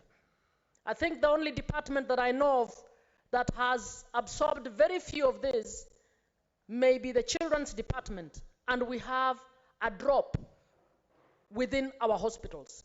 Mr. Speaker, psychosocial support, mental support, psychological support is a valid medical care as any other. And I would want to begin, therefore, by saying, Honorable Senator Hamida, even as you move this, let that committee begin by auditing how much, as a country, we are investing in this very important aspect of care for our people. Mr. Speaker, when we come to the police, I wish to say that as representatives of the people, as representatives of counties, the police have no voice. In case you did not know, Mr. Speaker, Article 24 of our Constitution, which limits rights, actually limits the rights of police officers and the rights of our defense officers, that is the army officers, from participating in certain rights. These rights include the right to privacy, freedom of association, freedom of assembly, demonstration, picketing, petition, labor relations, even economic, social, cultural rights, as are some of the rights that are limited in respect of police officers. That means, Mr. Speaker, that police officers cannot converge and come together and form a union to ask government to take care of their issues. So I want to thank Senator Hamida for choosing to be a voice for the police officers, because the Constitution limits their right to be able to do some of these things. And it limits their rights because they are the police force and the army is our security force that actually signs on to giving up personal rights in order to protect the security of the country. But what are we doing as a country for people who have given up rights in order to protect our security? We treat them as though they are slaves. We treat them as though they are in servitude.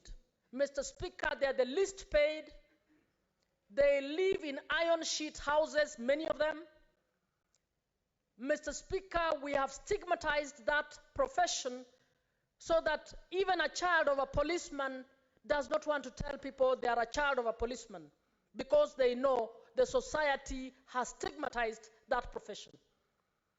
Mr. Speaker, policemen are one of the categories of our society that live in very poor conditions.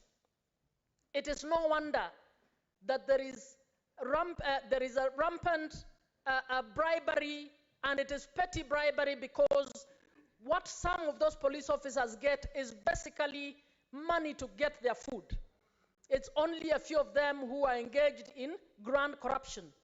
But you'll find some of them are actually picking monies to survive, because the conditions of their work make it difficult for them to be able to engage properly.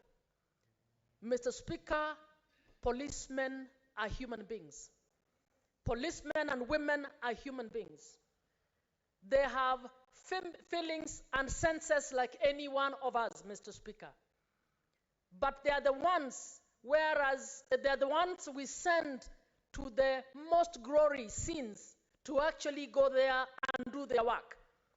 And they are expected to work as if they are robots. If we have a fire in any place and people burn, it is the policemen and women we expect to walk there as though they have no feelings and go there to try and secure and pull out whoever is dead. When you have an accident, we expect policemen and women will walk there as though they have no feelings and be able to carry out their work. And after they have carried out the work, lifted bodies that are in deplorable states, taken them to the mortuaries, we expect they should walk home wash their hands, clean themselves, cook a meal and eat and laugh with us as if nothing has happened. Mr. Speaker, I wonder whether any one of us senators would have the courage to be able to go to an accident scene and be able to lift bodies, some of them in bad states, and walk away as if nothing has happened. Mr. Speaker, we have not deliberately put any money aside to know that these officers need to debrief, need to be able to go through a stage when they are mentally provided the mental support they need to debrief in order to be able to get back and move on. Is it a wonder that we have seen a rising number of cases of violence? A policeman with a gun wakes up and goes and shoots a girlfriend, shoots the wife, shoots colleagues. What do you think is going on in their mind? In my view, it is not that policeman that we should blame. It is our own system that we should blame because we have not put anything in place to support them. Mr. Speaker, if you look at the finance bill that we have, a lot of billions have been factored in the health sector. Extra billions, that is about 15 billion beyond what was there in the previous financial year. Mr. Speaker, health is a devolved function. What we would want to see this money is being deployed to should be deployed to essential things like setting up mental health services for police officers, not coming up with another scheme of managed equipment that which I believe is about corruption. We already have and have not resolved the scandal on the medical equipment that was bought in the first term of devolution. We are now factoring yet another scheme to buy things that are not required. Some of the things that were bought in that term are still in boxes because we did not look at what we needed to do. Mr. Speaker, if we were increasing this budget in order to take on sincere and key issues, services like taking care of policemen, I would cheer them on. But Mr. Speaker, we need to ask the national executive to look at the key things because they are supposed to be a people-centered government that should be taking care of the needs of the people. And among the people, I dare say, are the police officers and their families. They are human beings with rights like all the rest of us. But as I have said, because of that limitation that they cannot speak for themselves, I'm urging that this Senate and the committee that will be given this issue and the Ministry of Interior, CS Kindiki, who I know is a human rights lawyer, should actually look into this issue and get this moving. But he cannot work alone. He needs to work with the Ministry of Health that must take the mental health policy seriously, mental health regulation seriously, and we don't just want to see policies in the books. We actually want to see programs. We want to see plans. We want to see budgets beyond one budget of Mathare Hospital, which is completely run down and is not a place that you can actually take anybody. In fact, Mr. Speaker, you will all know that we have jokes. We make jokes about madness. We even make reference to Mathare as a place when we want to demean somebody. We say this one belongs to Mathare. We need to know that each and every human being can only function with human dignity and properly if their mental health is good. If you don't have mental health, it does not matter who you are. You are actually sick, and you are a danger not just to yourself, but you are a danger to society. So we need to embrace the need to invest in mental health. And as we prioritize, we need to remember that the police have no voice, and those of us who are in the legislatures must be the voice of the police. And Senator Amida, I'm requesting that every year we now need to scrutinize the national government budget, both in the health sector and internal security, to see whether these things we are saying are taken seriously or whether Senate is just a talk shop where we speak but nothing happens. I hope that this will be taken seriously, Mr. Speaker. I support. Thank you, Senator. Senator Andrew Okoiti. Mr. Speaker, sir, thank you for the honor to address this August House on this very important motion, which I arise to support. The issue concerning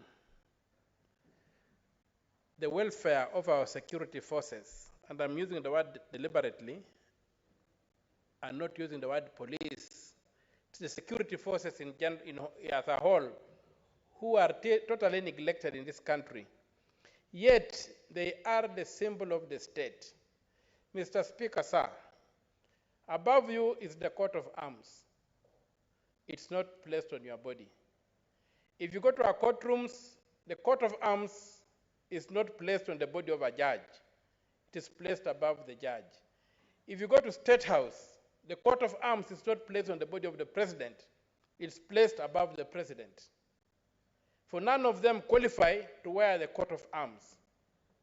The only person who qualifies to wear the coat of arms is a security officer. Look at all our policemen. They wear the coat of arms. Look at our wildlife officers, the military. All people who ensure that the territory of Kenya is safe for everybody else to operate are security officers. And they are the symbol of the state. That's why only them wear the coat of arms. But can we ask ourselves, on what kind of person we choose to put or to pin the coat of arms? When he wears the coat of arms on his head and is wearing worn-out shoes, he's walking on an empty stomach. His children are not going to school. He lives in a shack. What are we doing to this country? Can we honor the coat of arms and ensure that those people who wear the coat of arms are a true representation of the Republic of Kenya? A policeman occupies a more important place than a president of the Republic of Kenya because he protects the security of this country. And it applies to all security people. He occupies a more important place in terms of status, in terms of necessity. If you look at Article 238 of the Constitution, it defines what national security is, Mr. Speaker. A policeman performs a very important role more than a senator does, because we come after they have secured the country. All of us can come, make noise, fight, do whatever we want to do, but we stand on the back of a policeman, of a security officer, be it in the wildlife service, be it in the forest service, be it in the military, all these officers, and all of them are neglected. I think we have come to a point whereby they need to be looked into. Their welfare needs to be looked into. And this country does not have the resources with which to do that. We can't even begin talking of employment, of housing. They live in condemned structures most of the time. Recently, there was an attempt to throw them out of police stations and demand that they be able to they look for rent and rent houses. And then they're given 9,000 in Nairobi. Where will you get a house for 9,000 in Nairobi? So I think the time has come, and this motion is very important, that we look at the welfare of our security officers and support them. What is your point of order, Majority Whip? Sorry, my apologies to the Senator of Busia. I'm not trying to interrupt your flow of thought. It's just standing order number 105. You have to be accurate and specific that the decision to move officers from places of their residence was not done recently. That was a decision by the handshake government. If he doesn't know, let him be informed, and if he knows and is misleading the House, let him withdraw and apologize. The government of William Ruto has not pushed police officers out of housing. Thank you for the information, but I was not referring to the government in terms of a regime.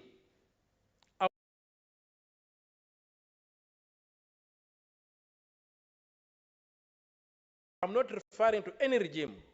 I'm referring to the government of Kenya since independence. It is one. It has never been interrupted. It has continued. So, for Honorable Halwale, thanks for the information, but I was not referring to President Ruto or his administration. I was simply referring to the government of Kenya having removed police officers from police stations. And I'm litigating that matter in court. I got orders staying the order, the eviction of the police officers. So I'm more informed about the issue than Honorable Halwale is because I'm litigating it in court. I know the dates when it happened, and I'm in no way attributing this to any particular administration. I'm talking about the government of Kenya and the people of Kenya. So when it comes to the question of housing, there's a Housing Act. We don't need another law. The Housing Act requires the employer to provide adequate accommodation for its employees, and it is Section 31 of the Employment Act. I don't understand why the government does not apply that as regards police officers and other security personnel. I would have stopped there except for the challenge I was given by the Honorable Cherergei that I comment on what is not before this House and what will not come to this House, which is the finance bill. I'm comfortable addressing the finance bill where I can be effective. In this House, when I address the finance bill, and the finance bill will never come to this House to be discussed, I'm fighting in the wrong arena. I'm like the American wrestling, when you see the American wrestlers, where you throw your opponent out of the ring and begin clobbering him out there. The referee doesn't see that.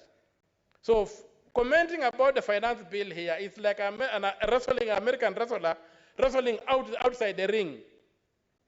So for me, for as long as the finance bill will not come here, the only arena I can engage the finance bill in is outside this House, not in this House. I've used a more graphic image, but we are on national TV, and prime time is not past midnight, and I'm sober. And by the way, one thing I share with President Ruto is that we are always sober. I don't take any intoxicant, and I know the President doesn't take any intoxicant. So for the information of Mr. Halwale, who may occasionally take intoxicants, I'm closer to President Ruto than you are.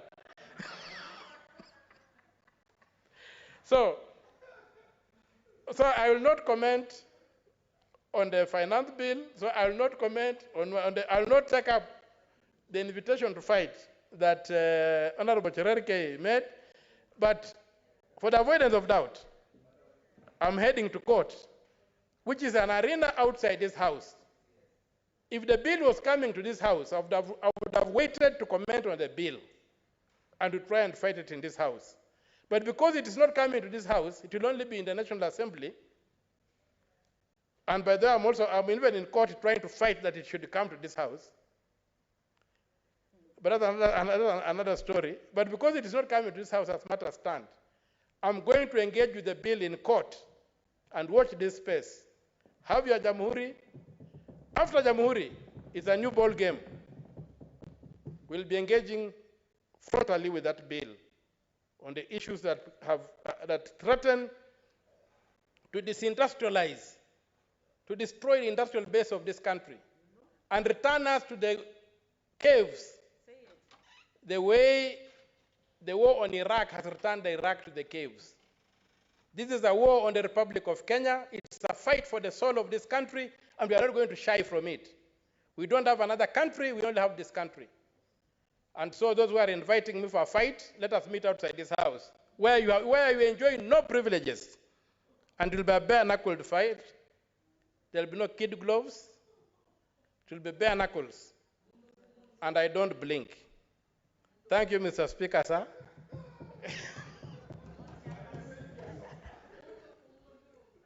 Thank you, Senator. Senator Beth Siengo. Asante sana Bwana Spika kwa kunipa nafasi hii kuchangia kwa mswada ambayo ililetwa na dadangu rafiki yangu Senator Amida. Hii ni mswada ya maana sana. Kwa sababu gani?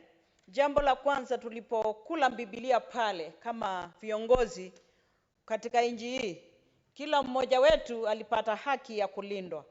Na kwa hakika wanaotulinda ni askari. Na kwa hivyo hapa tunazungumzia maisha ya askari ambao ni wa maana sana nchini Kenya.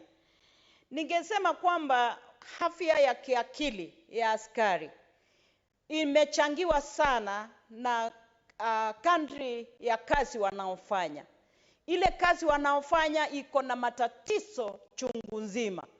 Wengi kama vile wenzangu waliotangulia kuongea wamezungumza na wakasema kwamba hao maaskari kwa kitengo chochote kile wanaishi kwa mazingira duni. Manyumba zao asipendezi kamwe. Unaona kwamba wanaishi kama wanafunzi walioko sembleni shuleni na kwingine, kwa sababu hawana ile tunaita privacy. Hawana ile siri ya kuishi maisha yao kama binadamu yule mwingine yeyote. Wanaishi kwa chumba chote, wengine wanaishi kwa chumba chote ambao kila mtu anaweza chungulia, anaweza ingia, anaweza kaa. Kwa hivyo hawajisikii kuwa na kisiri ama maisha ya kibinafsi. Na hayo mambo yote huchangia kwa sababu kama nchi ya Kenya tumeamua kuweka askari wetu kwa mazingira duni. Jambo lingine kuhusiana na kazi yao ni kazi ambao wanaofanya. Sisi tunapolala kwa kutosheka manyumbani kwetu tukiwa na usalama, hao ndio ulinda na kuhakikisha tuko na huo usalama. Kuanzia kwa rais, kukuja kwa mawaziri, kama kwetu wa mbunge na wale wengine wote. Tunapofurahia na kulala poa tukiwa hatuna wasiwasi yeyote, hao askari ndo wako. Wengine wanalala msituni, wengine wanalala kwa mashimo, kwa maadaki, wengine wanalala mahali kwa miti, wengine wanalala kwa gate, yani kwa lango. Wao wanalinda lango ambao wakati ambao kiongozi wa wengi katika mbunge hii ya seneti Bufaita Boni Alwale daktari analala vizuri kuhakikisha magari yake, mali yake, wanyama wake, watoto wake, bibi wake wengi wako sawa, kwa sababu askari yako langoni pale akimlinda.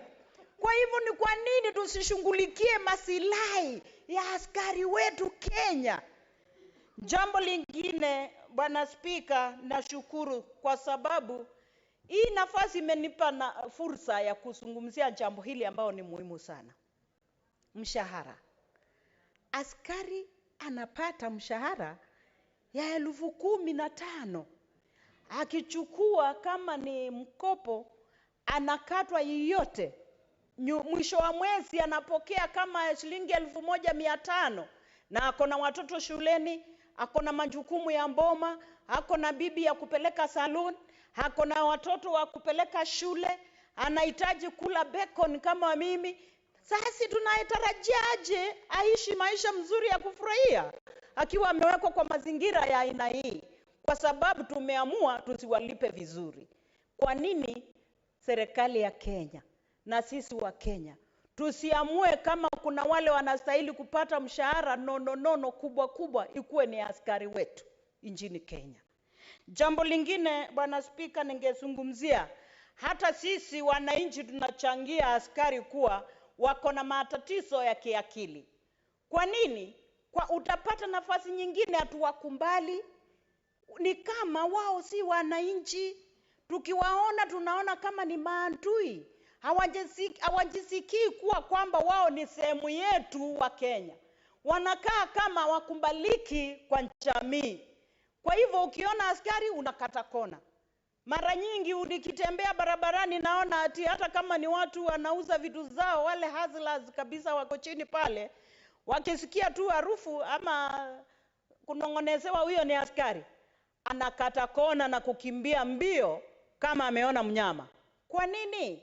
Tusiishi na askari kama marafiki? Ni ndugu zetu, ni baba zetu, ni watu wetu kwa jamii.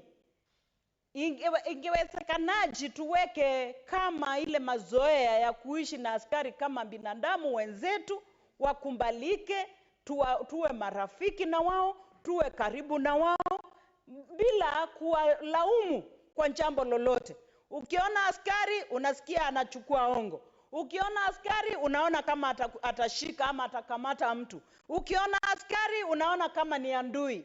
Kwa nini tusikumbali askari wakuwe kama sisi?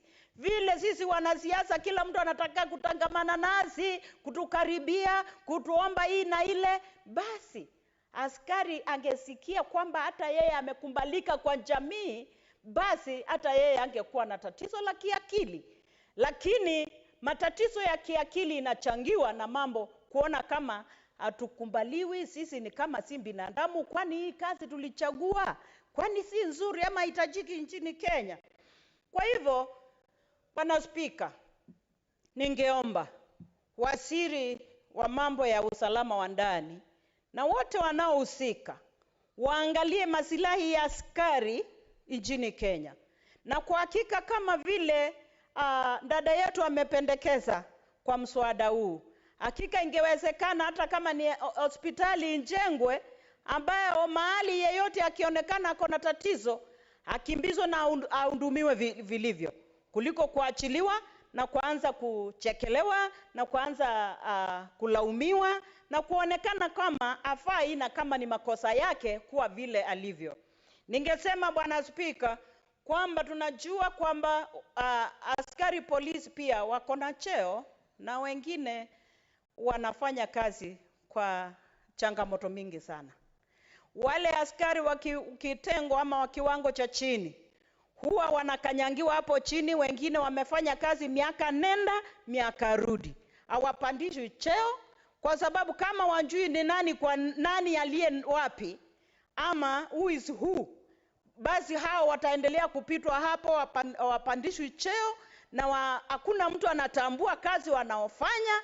Kwa hivyo wao wengi watapatwa na matatizo ya kiakili, maana anashindwa, atafanya kazi kwa kiwango moja tu, apandishwi. Kama alianza kama private member anaendelea tu mpaka mwisho. Mimi babangu alikuwa askari, ndugu yangu ni askari, na ndugu mwingine ni askari, brother in law ni askari, na mwingine ni askari, jirani yangu ni askari. Lakini natizama na kuwahurumia. Ni kazi, lakini haiwaweki kujifunia kuwa kwamba wanafanya kazi. Kwa hivyo ni muhimu tushughulikie jambo hili kwa ufasaha, kuhakikisha kwamba watoto wetu, ndugu zetu, mabwana zetu, majirani zetu ambao ni askari wamewekwa kwa kiwango ambao haitawaruhusu kupatwa na matatizo ya kiakili. Nizungumzia mambo ya mapenzi. Hakika tumeshuhudia nchini Kenya shida nyingi sana kuhusu mapenzi kwa askari. Nasikia huyu askari ameua huyu, mwingine amepiga mwingine risasi. Ni kwa sababu kama amepata rafiki kama binadamu yeyote yule, anataka kumweka kiwango kile cha kufurahisha pia na asikie kwamba anasonga na maisha vizuri. Lakini matatizo ya kimfuko, matatizo ya kuona kwamba anaonekana ni mtu wa kiwango ya chini, inamfanya basi afanye mambo yasiyostahili. Ama wengine wananyang'anywa wapenzi wao na wakubwa wao na hawawezi fanya chochote. Kwa mambo na mazingira na wakati kama huo, basi tutaona askari akiwa na matatizo ya kiakili. Kwa hivyo ni muhimu hii mswada ishughulikiwe, isiishie hapa. Mazungumzo tunayosema siku ya leo isiishie hapa, Bwana Spika. Hatua ichukuliwe, tuonekane kwamba tunajali maaskari wetu, tunajali usalama wetu. Maana tukiwaweka kwa mazingira nduni na kwa mambo ambayo haifurahishi maishani, wanahangaika saa zote, watalinda usalama wetu aje? Ndiposa wengine wanakuwa wanaangukia kwa majaribu ya kuchukua kitu kidogo, si mapenzi yake, huenda ikawa hata imani yake na dini yake imruhusu afanye hivyo, lakini atajipata kwa sababu ni binadamu na akona mahitaji, ataangukia kufanya mambo yasiyostahili na sio vizuri. Kwa hivyo, Bwana Spika, nimeshukuru sana, maana nimeunga mkono huu mswada na kusema kwamba hatua madhubuti ichukuliwe kuhakikisha kwamba askari wetu hawana matatizo ya kiakili, na wale kwa bahati mbaya wanapata matatizo ya kiakili wanashughulikiwa ipasavyo. Asante sana Bwana Spika, nimeunga mkono. Senator Mohamed Abdallah Shakila. Thank you, Mr. Speaker, for giving me this opportunity to support this motion by Senator Hamida. Mr. Speaker, police are the very important